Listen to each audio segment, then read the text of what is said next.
Y arrancamos, pues. Bueno, bienvenidos amigos a otro episodio más de Reflexiones en la Mía. La reflexión de hoy tiene mucho que ver con los acontecimientos de las últimas 24 horas aquí en los Estados Unidos, donde se ha producido pues una serie de eventos vinculados esencialmente a una reunión que hubo ayer de todos los generales y almirantes de la Fuerza Armada de los Estados Unidos que fueron traídos de todas partes del mundo a Cuántico, Virginia, al cuartel general de los marines en Cuántico, para darles un discurso por parte del secretario de Defensa, que ahora se llama secretario de Guerra, y por parte del presidente de los Estados Unidos, comandante en jefe de las Fuerzas Armadas de este gran país.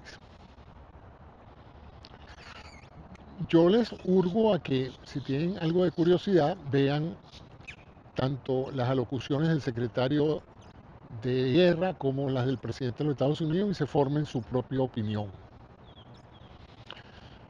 Lo que voy a describir un poco es lo que a mi juicio representa la enseñanza de esta situación que se presentó el día de ayer y que tiene que ver con algo muy frecuente en las organizaciones, ¿no?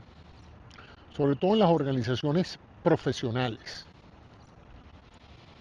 En las organizaciones profesionales, y ya voy a describir qué es una organización profesional, hay que tener sumo cuidado en el liderazgo cuando se conduce una organización profesional.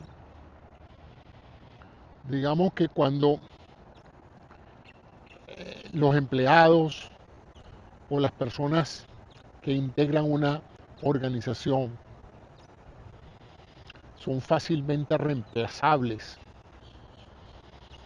son fácilmente encontrables en la sociedad, de manera que si uno no le gusta algo, pues se puede ir inmediatamente reemplazado por otro que en muy corto tiempo puede rápidamente empezar a funcionar adecuadamente. El liderazgo se puede dar ciertos lujos a la hora de eh, comunicar mensajes inapropiados o francamente ofensivos. ¿Por qué?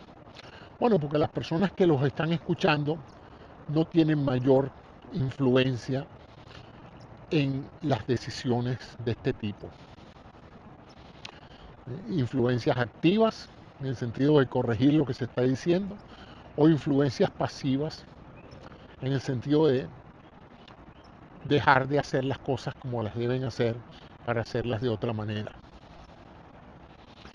De tal manera de que cuando se conduce una organización profesional que está integrada por, valga la redundancia, profesionales, y entendiendo por profesionales es una persona que tiene una alta calificación dada por su experiencia y por sus estudios.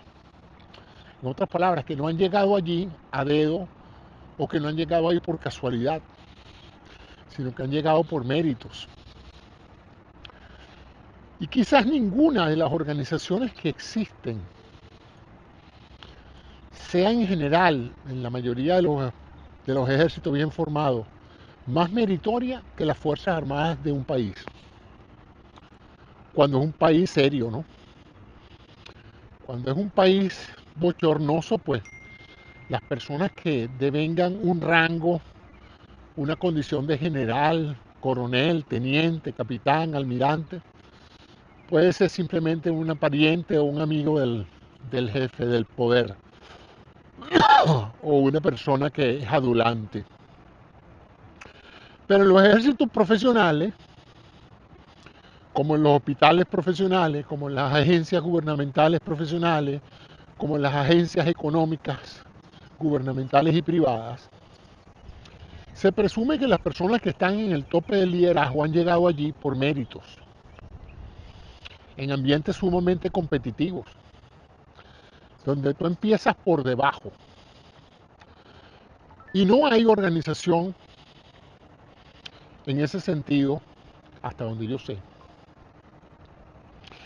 más meritocrática que las Fuerzas Armadas de un país. Porque nadie llega en general de general a ocupar esa posición, sino que todo el mundo empieza de cadete. Y en la misma institución castrense de cadete, tú tienes que ganar méritos para salir primero, segundo, tercero, cuarto de la promoción.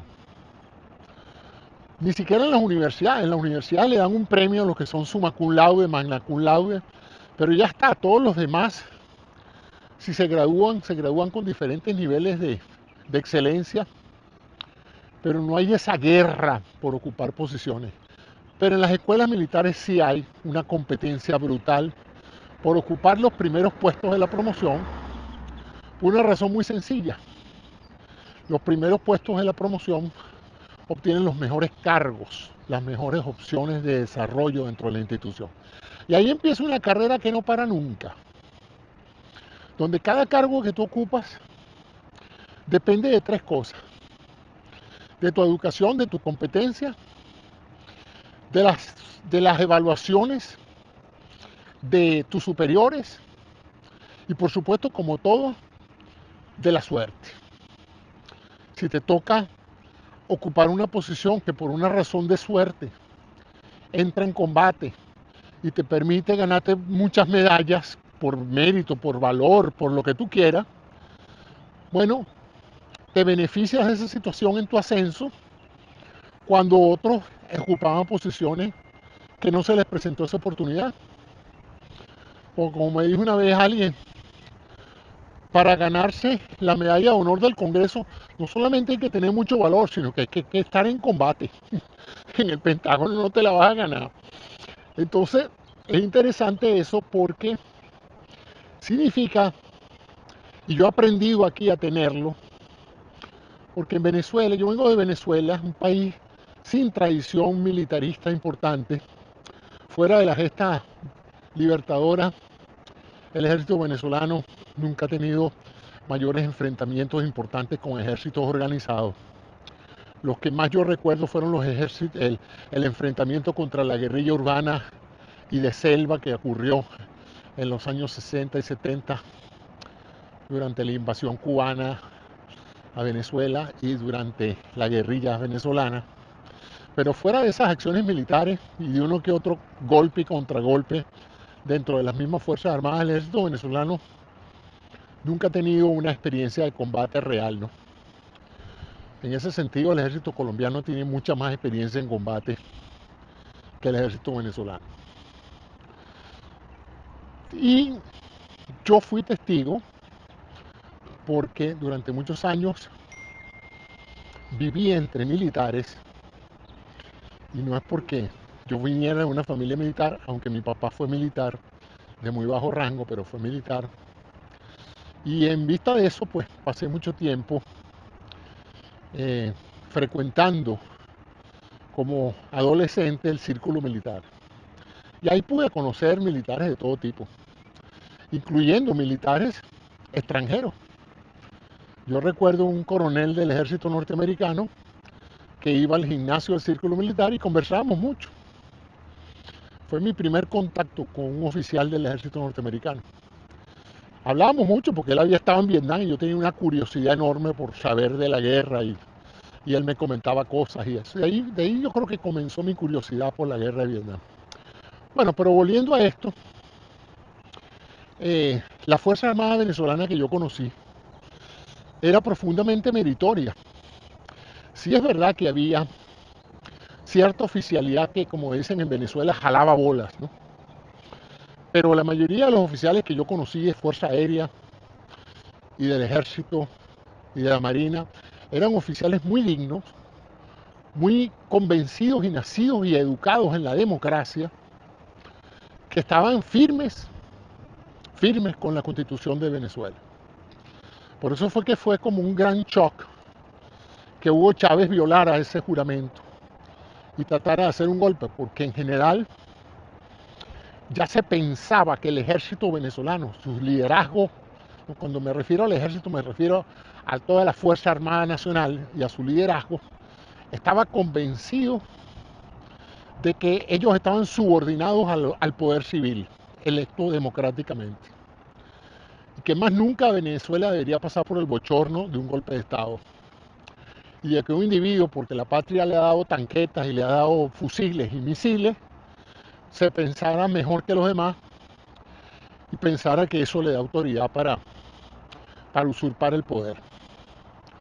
En ese sentido, pues, esa fue la armada que yo conocí, la Fuerza Armada que yo conocí en Venezuela de adolescente. Estoy hablando desde los 12, 13 años hasta los 20 y pico que me gradué de médico y me fui del país.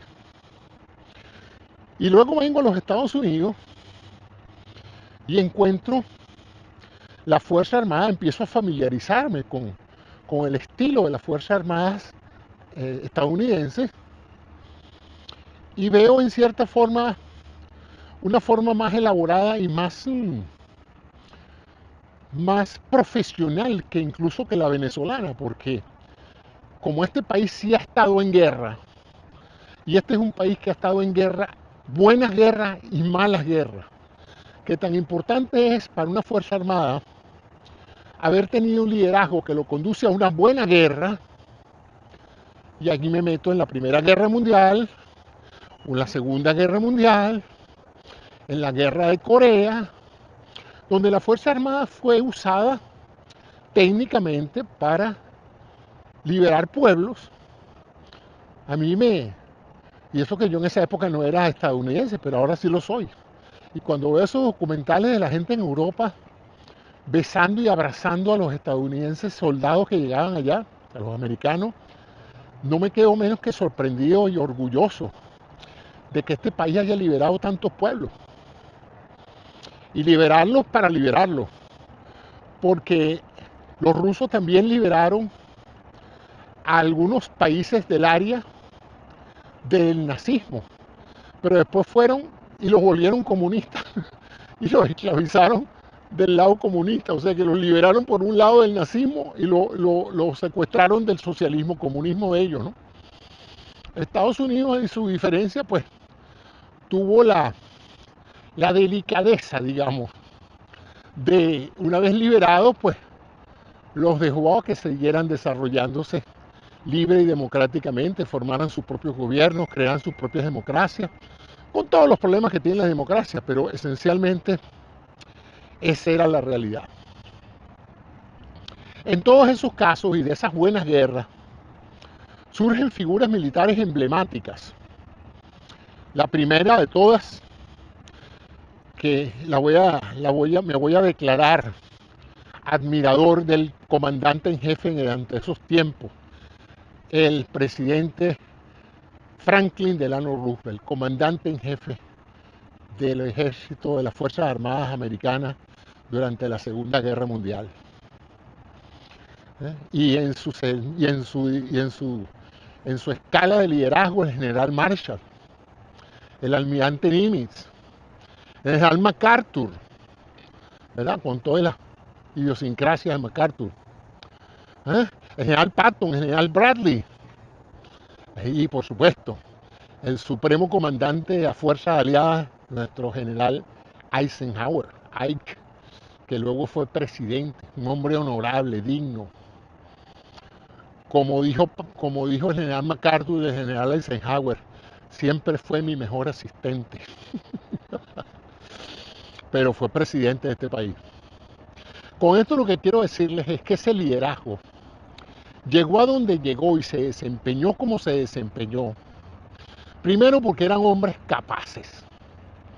Segundo porque eran hombres honestos, que venían de una enorme trayectoria y que fueron conducidos por civiles, porque Franklin Delano Roosevelt fue un presidente democráticamente electo, así como su secretario de guerra.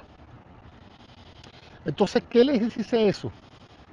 Que la combinación de un ejército profesional, de una fuerza armada profesional, conducida por un liderazgo civil serio y responsable, crea una fórmula mágica para la defensa. Porque si los militares hacen un juramento a la Constitución y la Constitución es obedecida y defendida por los civiles que los conducen, hay una coherencia ética entre el liderazgo y los soldados que van a dar su vida por ese liderazgo. Porque son los soldados en general los que reciben el plomo. Rara vez los generales reciben plomo, aunque fueron muchos los generales que perdieron la vida, ¿no?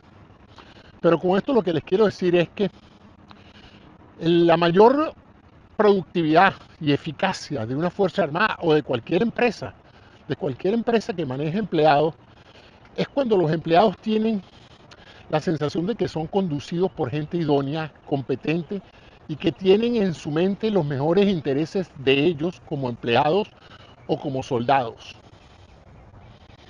Si esa sensación no se materializa, y se materializa con hechos, no con palabras, no con discursos, se materializa con hechos, si esa condición no se materializa, se produce una incongruencia entre el que va a recibir plomo y el que da la orden de que vayas a recibir plomo. Y eso es terrible. Eso es terrible. Lo vimos, por ejemplo, en el caso de Irak, que los soldados de Saddam Hussein se rindieron, pero en bandadas, a las fuerzas americanas cuando se dieron cuenta de que era inevitable, que estaban muy mal conducidos por oficiales iraquíes que no merecían el respeto ni el sacrificio de la vida por esos oficiales. A mí me contaron una anécdota que no sé, no la he podido verificar, pero voy a volver ahora que hay la inteligencia artificial. A lo mejor encuentro algo con todos estos motores de búsqueda de la inteligencia artificial. Que durante la guerra de Irak, Estados Unidos realizó una operación de contactar por teléfono a los comandantes operacionales de fuerza, a los comandantes de tanques y todo eso, advirtiéndoles las consecuencias que tendría si ellos combatieran contra los Estados Unidos. Que Estados Unidos no tenía intenciones de apoderarse de su país, sino de capturar a Saddam Hussein y de eliminar las armas de destrucción masiva. Por lo menos eso fue lo que les dijeron. Lo cierto es que estos hijos oficiales pensaron que salvando su pellejo iban a lograr pues sobrevivir. Y entonces el día de que empezó la guerra, porque esa guerra fue una guerra avisada, ellos sabían que la invasión venía, les pusieron un ultimátum, quizás no sabían el día y la hora, pero sí sabían que en cualquier momento pasaba. Los soldados se dieron cuenta de que muchos de sus oficiales habían abandonado los puestos y se habían huido y se habían escondido. Y ya se habían cambiado los uniformes a civiles. Y eso desmoralizó a los soldados iraquíes. A tal punto que cuando las fuerzas aliadas de los Estados Unidos entraron a muchos campos y ciudades iraquíes, no fue que tuvieron que hacer mucho esfuerzo para que los iraquíes se rindieran, venían en masa marchando con los brazos de arriba y sin armas. Que durante la primera oleada dijeron, bueno, ¿y cómo vamos a hacer nosotros para alimentar y poner presos a todos estos soldados que se están rindiendo? Y fue tal la cantidad de soldados que al final la orden que dio el comando americano fue: quítenle las armas y déjenlo irse para su casa, porque no tenemos ni tiempo, ni espacio, ni dinero para hacer campos de concentración de millones de personas, porque así era la cantidad de gente que se rindió. ¿Por qué? No por cobardes. Yo no creo que los soldados iraquíes que se rindieron fueron cobardes. Fueron inteligentes y dijeron: nosotros no vamos a dar la vida por todos estos corruptos y mequetrefes vinculados a Hussein. Entonces fíjense ahí cómo ustedes pueden ver el colapso de una estructura organizacional que no está dispuesto a dar lo que se necesita para defender a los líderes, porque los líderes no tienen ese prestigio. Por eso es tan importante para una organización como las Fuerzas Armadas que los oficiales no solamente impongan respeto y disciplina, sino que la gente pueda reconocer que llegaron ahí por méritos, que como dicen se han fajado en cualquiera de sus disciplinas. Y por cierto, fajarse no es necesariamente caerse a plomo con nadie, fajarse es ser eficiente. Ser eficiente. Yo recuerdo que en la guerra de Irak, que fue una que yo viví por televisión, uno de los oficiales que fue inicialmente muy condecorado no era un oficial de combate, ni era un ranger, ni nada, era un oficial de logística. Fue el primero que tuvo la responsabilidad de tender las unidades de control y comando en iniciales que se necesitaban para hacer la guerra en Irak. Y este señor, por lo que yo recuerdo del documental, lo hizo tan eficientemente que se ganó una cantidad de condecoraciones por la eficiencia con la que mantuvo centros de control y comando, con telecomunicaciones, satélites, computadoras, todo lo necesario para controlar el flujo de información. Fíjense, ahí no se disparó un tiro, ni él tuvo que barrerse a plomo con nadie, pero su eficiencia lo hizo un excelente soldado. Entonces, ¿qué significa esto? Que toda organización, en particular las Fuerzas Armadas, tienen que tener líderes que han llegado a esas posiciones por méritos. En el caso del liderazgo político que conduce las Fuerzas Armadas en un país democrático, el problema es más complicado, porque el presidente puede ser un mequetrefe, puede ser un bandido, puede ser un corrupto, porque el pueblo a veces se equivoca y elige mal, pero tiene que asesorarse muy bien en su forma de comandar la Fuerza Armada de un país. Porque si se empieza a jugar con la Fuerza Armada políticamente, como el presidente juega con otros sectores del país, puede tener un efecto contraproducente donde la oficialidad y la tropa pierdan respeto por el presidente, por el secretario de Defensa, por el ministro de la Defensa, etc. Y eso arruina la cadena de mando. Primero porque pone en duda la veracidad de toda orden que se da. Porque entonces tú te preguntas, ¿esto realmente lo hizo una persona en sus cabales? ¿Esto lo hizo una persona que está en su total capacidades mentales? ¿O lo hizo bajo ebriedad? ¿O lo hizo bajo los influjos de la droga? O sea, nada de eso ayuda a la hora de respetar una orden. Esas dudas no las puede tener porque va a tener que obedecer, pero la obediencia debida a ciertas órdenes puede ser desastrosa. Quiso ser una medida de defensa para los oficiales nazis durante la guerra, decir, yo no soy culpable, yo solamente obedecía orden, yo fui un buen comandante de unidad nazi. Y en el juicio de Nuremberg, en la ciudad donde tuve la oportunidad de estar hace poco, para recordar todas esas historias, fue muy evidente que esa excusa no fue aceptada. Usted no tenía por qué obedecer una orden de matar civiles inocentes, de matar mujeres y niños, de matar a ciudadanos de su propio país, que hablan su propio idioma y que hasta hace poco eran sus propios vecinos. Esa orden no ha debido haber sido acatada nunca. No importa su disciplina, no importa su patriotismo. Esa orden no era constitucional, esa orden no era consona con la esencia moral del país. Bueno, pero la dio el Führer. A mí no me importa si la dio Dios, pero esa orden no es justa porque usted no le rindió promesa al Führer, se la rindió a la constitución de su país. El problema es que ya ahí en Alemania no había constitución. Una de las primeras cosas que hizo Hitler fue hacerse el merecedor de la lealtad de todos los alemanes. O sea, que quien no fuera leal a Hitler no era un buen alemán.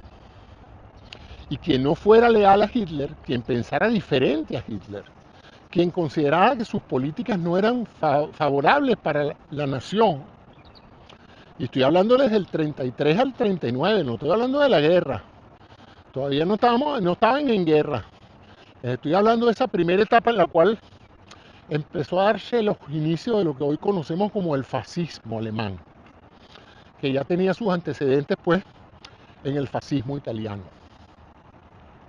Entonces, bueno, como conclusión de esa situación, es muy importante que las Fuerzas Armadas, que hoy por hoy en la mayoría de los países civilizados y industrializados y democráticos, son fuerzas profesionales. Están integradas por hombres que, como dije, entraron a una escuela militar a los 18 años y pasaron por una educación muy buena en muchos casos, por una experiencia en diferentes áreas de la guerra. No todo es disparar en la guerra moderna, hay muchísimas cosas que hay que estudiar. Hay escuelas de Estado Mayor, hay escuelas de guerra donde se analiza de todo, la psicología, la economía, los conflictos geopolíticos. Si usted quiere llegar a un general de 4 estrellas, usted tiene que ser un estratega global. Usted no puede ser un lanzallamas. ¿Ah? Entonces, eso es penoso cuando uno ve un espectáculo como el que todos vimos ayer, en dos discursos, uno del secretario de guerra, ¿eh? que hizo una cosa inédita como fue convocar a todos nuestros más altos oficiales, todo general de 1, 2, 3 o 4 estrellas, o todo almirante de 4 estrellas fue convocado a esta reunión para escuchar un discurso que ha podido haberse transmitido perfectamente por los sistemas internos de comunicación de la Fuerza Armada de este país. Pero apartando la parte bochornosa de tener que dejar tu puesto de comando en manos de un segundo mientras tanto y de exponer al país a la terrible posibilidad de que un acto terrorista afectara a todos los oficiales más importantes de nuestra Fuerza Armada, que aunque usted diga eso no podría pasar, mire, cosas peores han pasado, ¿no? A Hitler le pusieron una bomba en pleno búnker rodeado de su Estado Mayor, así es que, y se lo puso uno de los oficiales que asistió a la reunión, o sea que de que esas cosas ya se han visto antes, lo cual hace bastante responsable para la gente que maneja profesionales no tener a todos tus profesionales esenciales en un mismo cuarto si hay peligro, porque cualquier cosa que pase los va a afectar a todos. Inclusive, hay algo que hasta en una serie de televisión, ¿verdad? Han hablado del presidente, el líder designado, el parlamentario designado, que es que cuando se reúnen todos los congresantes y el presidente en pleno, hay unos que tienen que no asistir a la reunión en caso de que algo pase, para que haya un sobreviviente designado, alguien vinculado al poder que no haya estado allí en caso de que algo pase. Entonces ya de por sí no era precisamente algo muy seguro poner todos los huevos del alto liderazgo estadounidense en una misma cesta, ¿no? Anunciando la fecha, la hora y el lugar de la reunión, que es así como diciéndole, lo único que le faltó fue la dirección postal, ¿no? Pero bueno, volvamos entonces a esto. Esto ha podido haber sido algo útil para la administración si ambos discursos hubieran sido acordes con el nivel profesional del auditorio.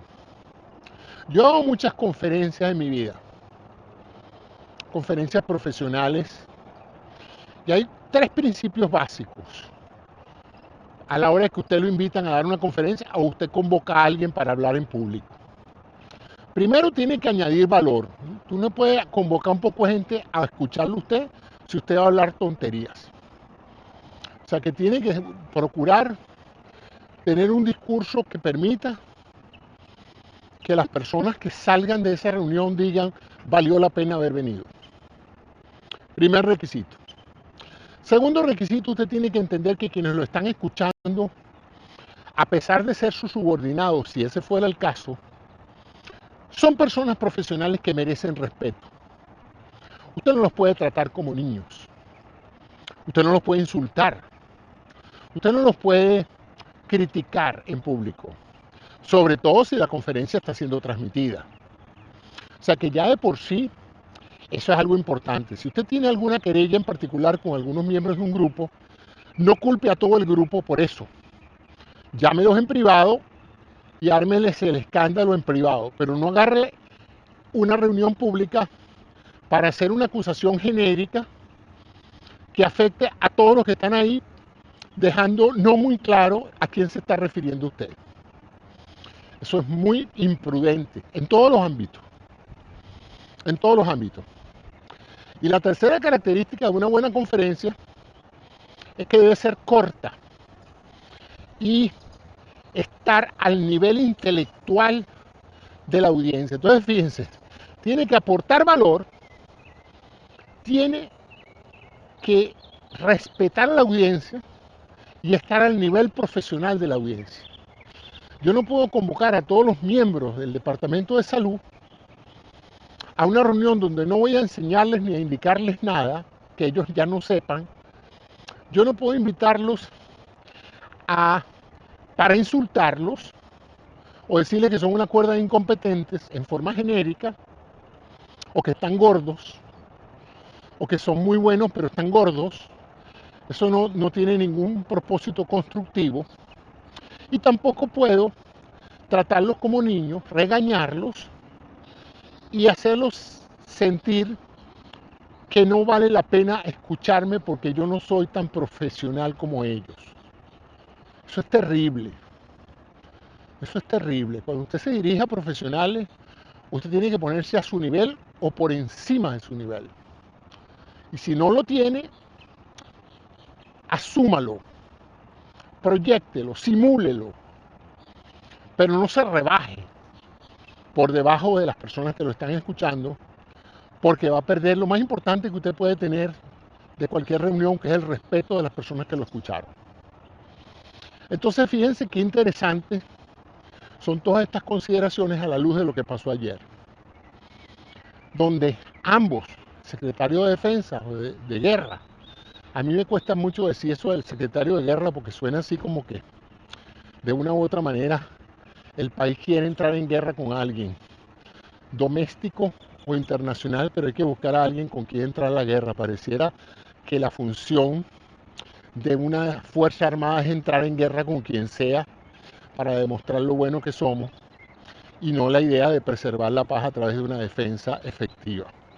Pero bueno, esa es la nueva concepción del régimen, que es esencialmente no hay defensa, hay ataque, y nosotros vamos a simplemente estar pendiente de a quién le vamos a hacer la guerra, ¿no? Cómo vamos a identificar al enemigo y cómo lo vamos a destruir. De tal manera de que cuando yo escuché estos dos discursos, no pude menos que quedarme sorprendido de cómo esta gente perdió una enorme oportunidad de quedar bien y de lucirse.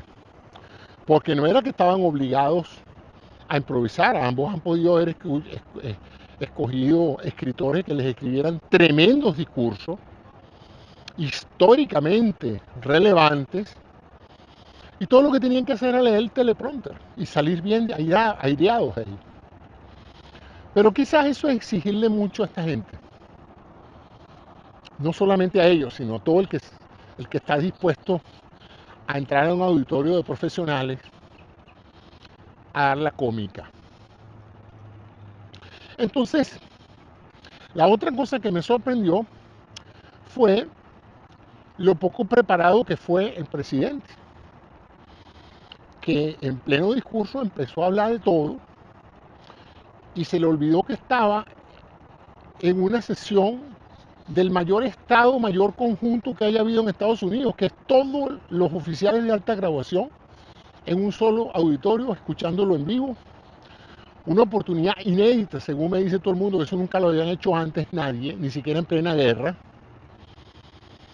Y en vez de hacer lucirse con un tremendo discurso, pues todo el mundo parece coincidir hoy y hasta cualquiera de sus seguidores puede decir, la verdad es que no habló sino pamplinadas que no guardaban relación con la magnitud del evento.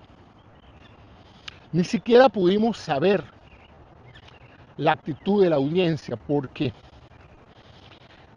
gracias a la excelente formación cívica y a la rigurosidad de la educación militar, nuestros generales y almirantes guardaron sobriedad y una total neutralidad afectiva ante lo que estaban escuchando.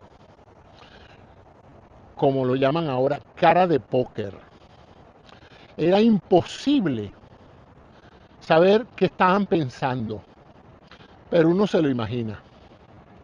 Lo interesante es que las pocas tomas que se hicieron de los generales reflejaban tres cosas: sus rostros, la seriedad de sus rostros, la atención de sus rostros y sus uniformes llenos de baches meritorios, de baches de estados de guerra, misiones en las que han participado, reconocimientos que han tenido.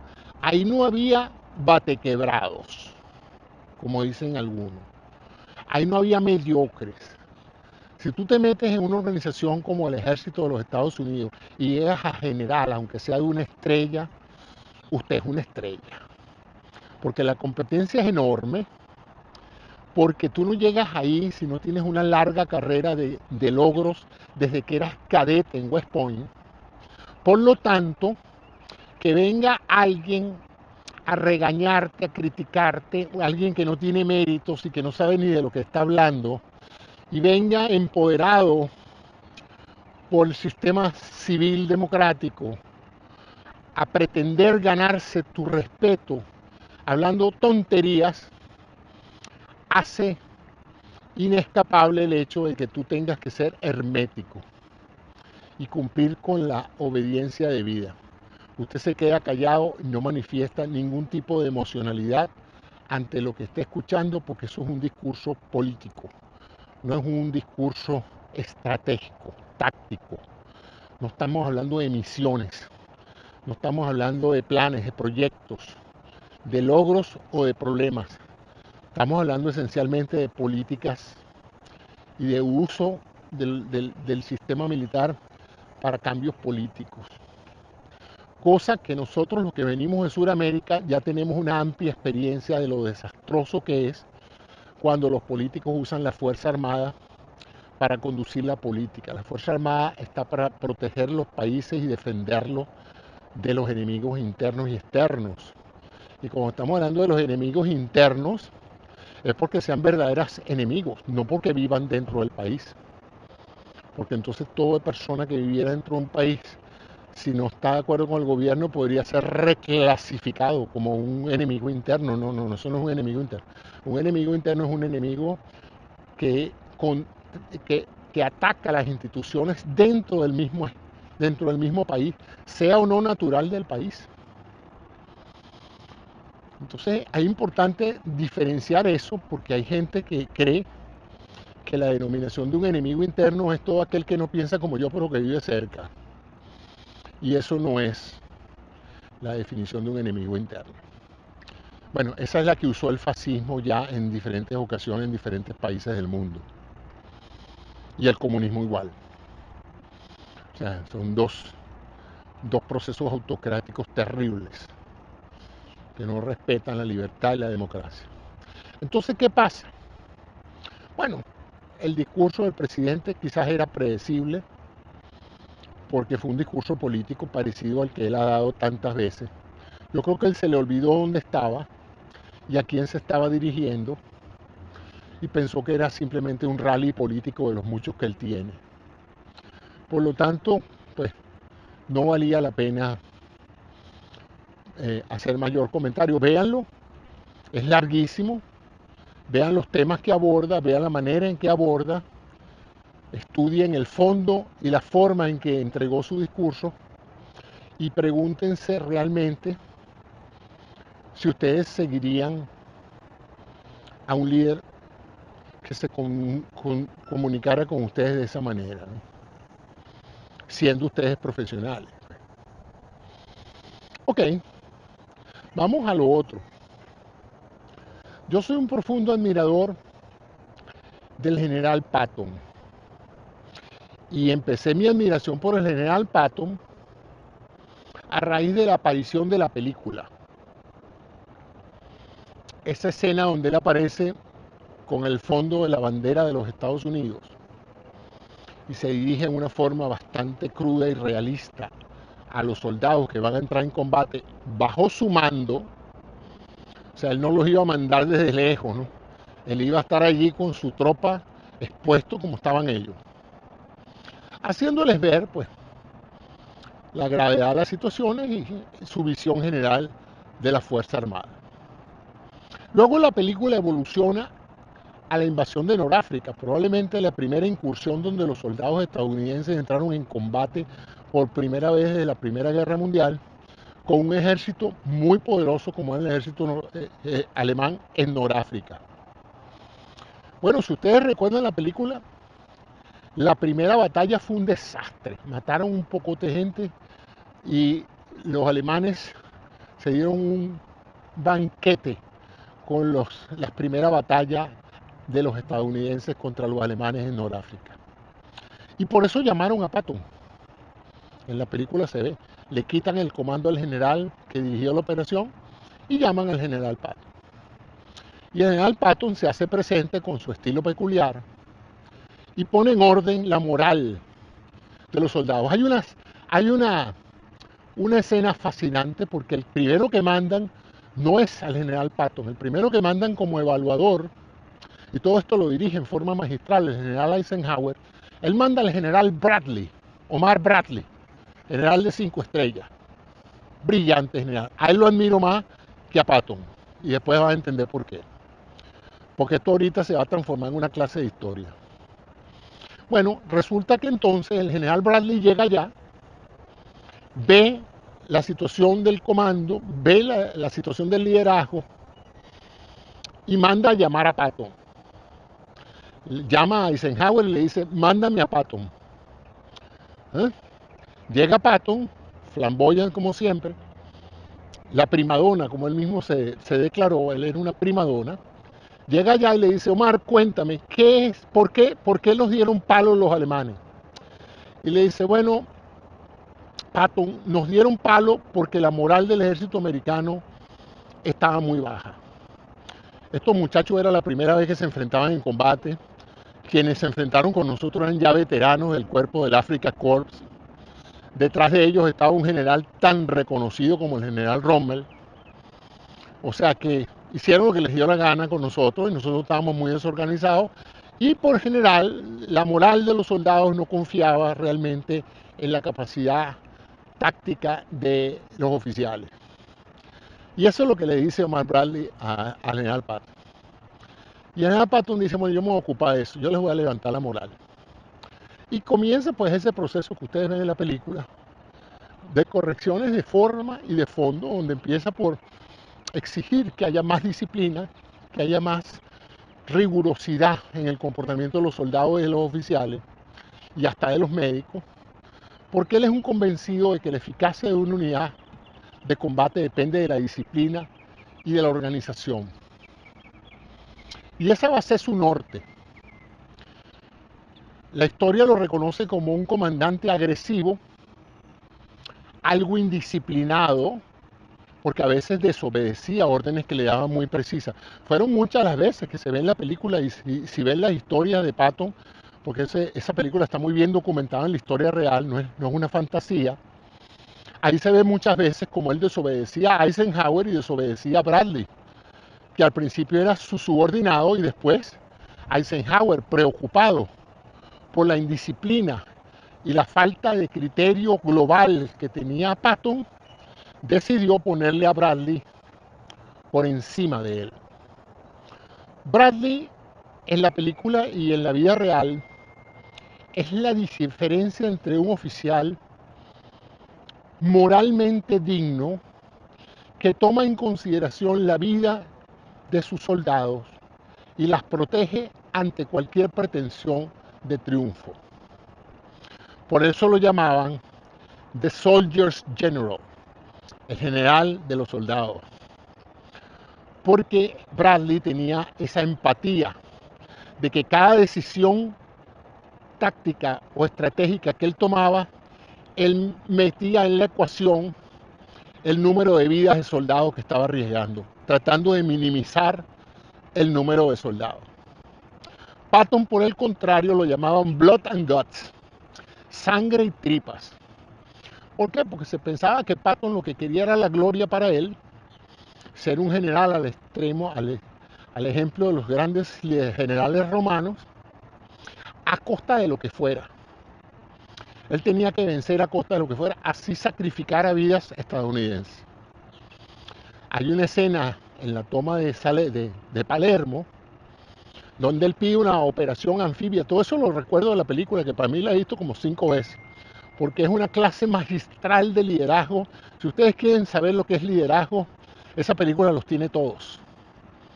Los tiene todos. Todos los personajes de alguna u otra manera o reportan a alguien o dependen de alguien.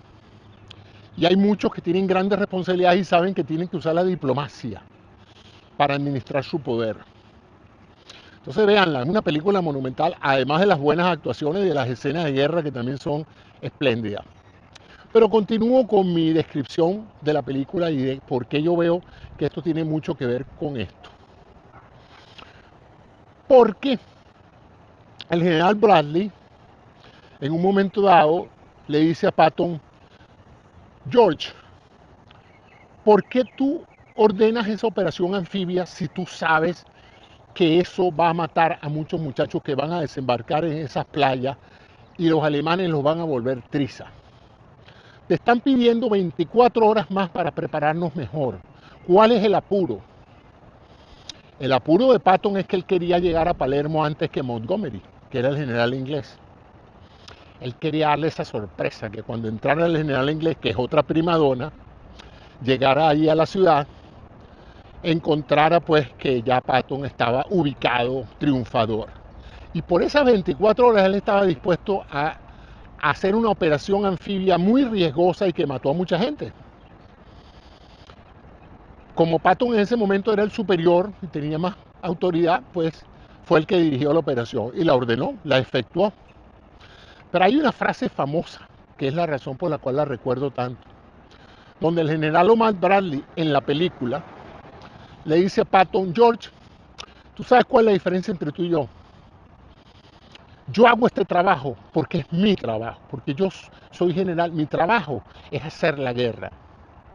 Pero tú sabes qué nos diferencia a ti y a mí, que tú no haces esto porque sea tu trabajo, tú haces esto porque te gusta la guerra, te gusta ganar y estás dispuesto a sacrificar vidas humanas de tu propio ejército con tal de tu gloria.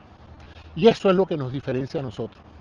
Yo no sacrificaría la vida de un americano por llegar primero en ninguna parte, pero tú sí. A mí esa frase o ese comentario, que no sé si sería verdad, pero en la película aparece como legítimo, me hizo reflexionar mucho sobre el liderazgo profesional. Cuando uno trata de exigirle a la gente que uno conduce sacrificios que uno no está dispuesto a hacer o que tampoco tienen mayor interés para la causa, sino para la satisfacción personal de ganar réditos públicos por nada. Llegar primero a una ciudad, que te condecoren, que te den una placa, que te den esto, cuando eso se hizo a costa de vidas sacrificadas humanas, es algo moralmente penoso, criticable. De esa manera, entonces, planteo la diferencia de lo que planteó el secretario de Guerra en esta conferencia. Él dice que la Fuerza Armada tiene que ganar, ganar, ganar, matar y destruir a quien sea, porque su trabajo es ganar. Y cuando él habló así, como él también mencionó muchas veces al general Patton, yo decía: fíjate tú qué ejemplo para estos jóvenes cadetes que están ahorita, no los generales, esos generales ya se formaron, bajo el ejército tradicional estadounidense que defiende cada vida de un soldado como si fuera la de ellos, porque esa es la doctrina del ejército estadounidense, que cada vida estadounidense vale mucho, para estarla gastando como la gastaron los europeos en la Primera y Segunda Guerra Mundial, como la gastaron los rusos defendiéndose de los nazis, que lanzaban a sus hombres a que los mataran por gusto, sin estrategia y sin nada. A veces sin armas los lanzaban para ataques brutales que mataron mucha gente. Entonces, ¿qué pasa? Que nuestra Fuerza Armada tiene un criterio diferente. El criterio de que primero la guerra solo se debe hacer si es justificada, y tenemos pruebas de que muchas guerras, por eso fue que cuando al principio les dije, hemos participado en guerras buenas y en guerras malas, es porque a veces ha sido reconocido que ha habido guerras que no se han debido haber combatido, decisiones que fueron muy mal tomadas, ¿verdad? Estrategias que fracasaron, y a consecuencia de eso murió mucha gente. No solamente gente de nuestro bando y gente del ejército contrario, más importante, civiles que no tenían vela en ese entierro, mujeres y niños y personas mayores que murieron sacrificados porque un lado u otro lado estaban haciendo la guerra. Entonces, digamos que yo creo que la doctrina moral de la Fuerza Armada norteamericana, estadounidense, es esa. O por lo menos eso ha sido lo que se le ha vendido a todos los que nosotros somos ciudadanos, nos han dicho, nuestra Fuerza Armada es para protegernos. Es una fuerza de defensa y nunca se va a volver contra el pueblo por razones políticas. Hay incluso una ley que prohíbe que la Fuerza Armada sea usada con fines políticos para, para hacer retaliación contra enemigos políticos o personas que se opongan al régimen. Pero pareciera que eso es lo que se le dijo ayer a estos oficiales, que ellos iban a ser responsables por la guerra interna contra ciudades que fueron descritas como verdaderas escenas de guerra. Cuando todo el que las visita y todo el que tiene familiares ahí le dice, nosotros no sabemos de qué está hablando este señor. Aquí no está pasando nada. Esto es una campaña de desinformación tremenda para justificar la llegada de tropas que para colmo no van a tener nada que hacer, porque no hay nadie a quien combatir.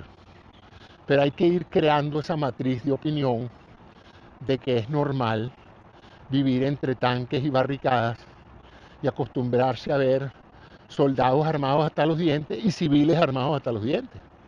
Porque acuérdense que en algunos estados ahorita se ha liberado el uso de armamentos sin porte de arma y visibles. Entonces, eso todo es preocupante para una población civil en los Estados Unidos que siempre ha vivido en paz tranquila, con la idea de que la Fuerza Armada es para defendernos y no para atacarnos, y que ahora estamos escuchando de voz del secretario de Guerra y del presidente el hecho de que es una posibilidad de que la Fuerza Armada se utilice para poner en orden a aquellos que están en desorden, ¿no?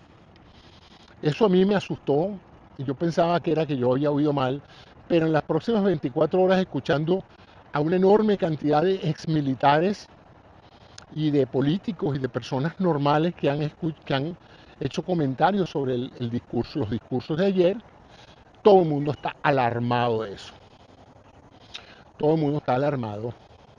Y nuestros enemigos deben estar salivando porque todo país que pretende usar su fuerza armada para reprimir políticamente, internamente, es un país que está descuidando su defensa externa. Porque usted no tiene ejércitos infinitos. O los ejércitos están en la frontera protegiéndolos contra el enemigo, o están luchando en las ciudades amedrentando a las personas que se oponen políticamente a usted. Las dos cosas no se pueden hacer. Y si se hace una, la otra se hace mal. Además de que es tremendamente desmoralizante para un ejército profesional como el de los Estados Unidos, la forma y el formato y el fondo de lo que se dijo ayer en esa reunión. Entonces, bueno, ese era el tema de hoy, de cómo se desperdició una buena oportunidad de quedar bien con la alta oficialidad después de haberlos convocado de tan lejos a estar presente y a escuchar esto, y de lo que se puede esperar, que es un total rechazo y una total desmoralización, nada más y nada menos que de la jerarquía de la Fuerza Armada, que ve la calidad del liderazgo civil y dirá, vaya pues, nosotros que hemos tenido que estudiar tanto, arriesgando la vida, peleando en diferentes frentes, conduciendo la moral de nuestras tropas, trabajando con mujeres, trabajando con soldados hispanos, con soldados negros, con soldados hindúes, con toda la gente, la diversidad de gente que se mete a la Fuerza Armada, y ahora se nos está diciendo que esa gente no sirve, que nosotros estamos gordos, ¿eh?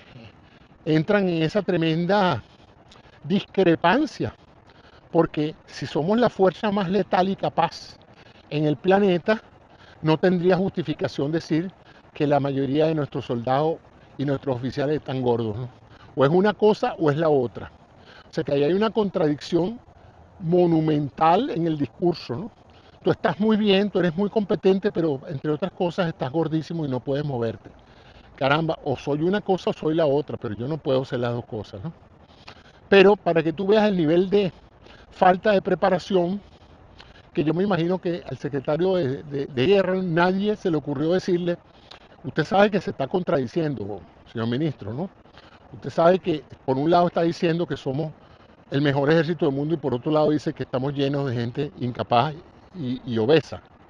Entonces, o dice una cosa o dice la otra, pero no puede decir las dos cosas en el mismo discurso. Pero bueno, eso les da una idea del grado de falta de profesionalismo y preparación que este liderazgo tuvo ayer.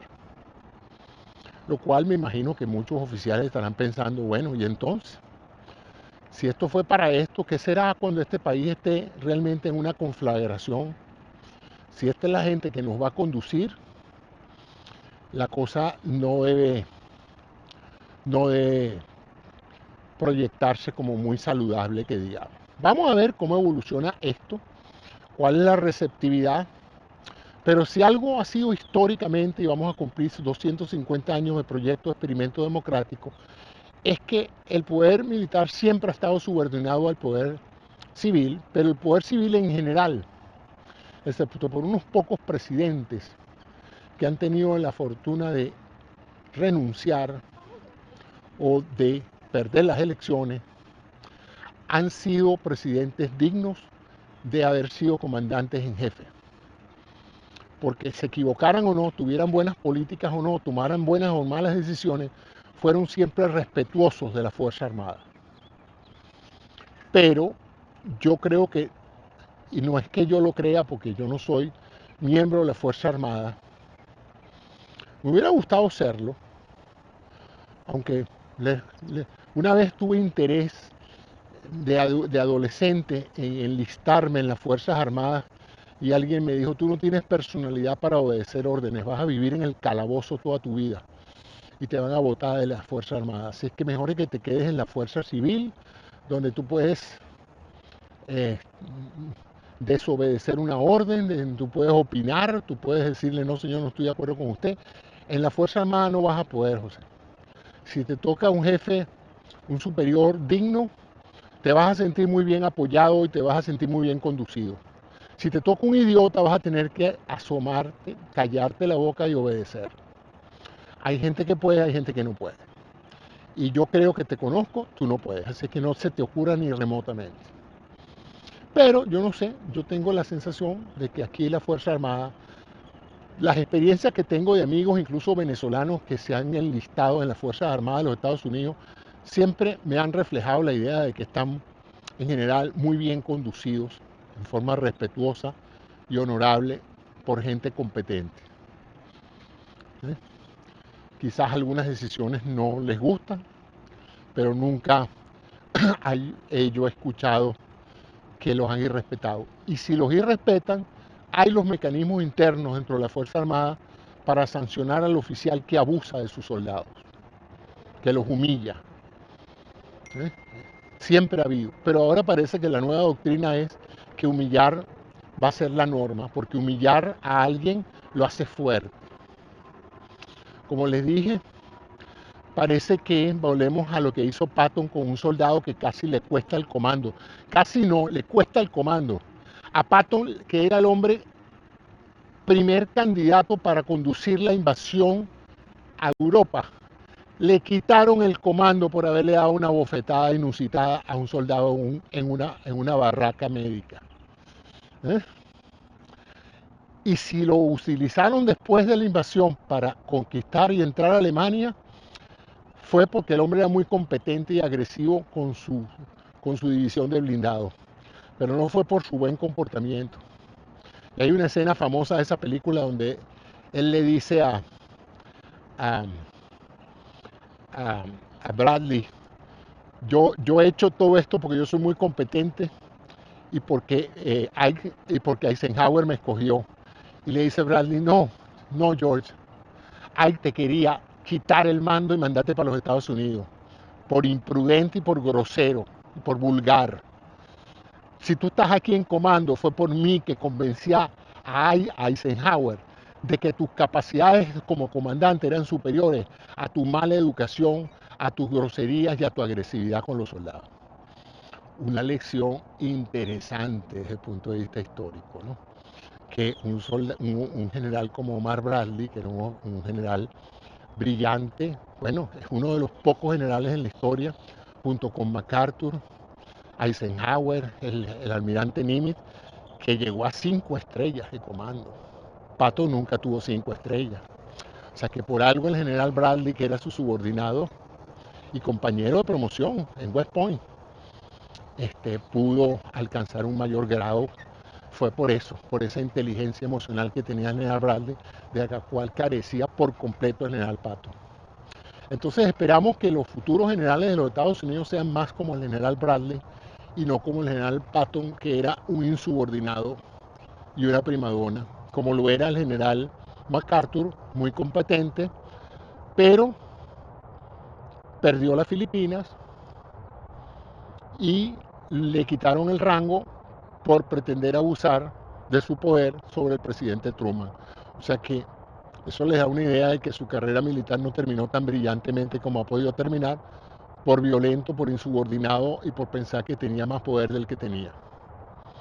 Ese es mi comentario de hoy. Muchas gracias. Me encantará que opinen sobre este programa que tiene un toque político, pero está concentrado en la importancia del liderazgo sobre grupos profesionales, que no es fácil.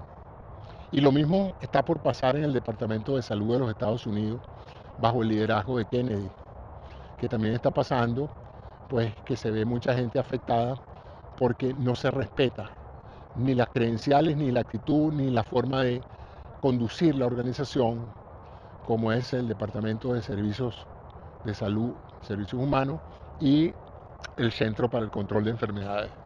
Se está yendo mucha gente competente porque no hay respeto al liderazgo. Muchas gracias. Hasta mañana en un próximo programa. Hasta luego. Stop recording.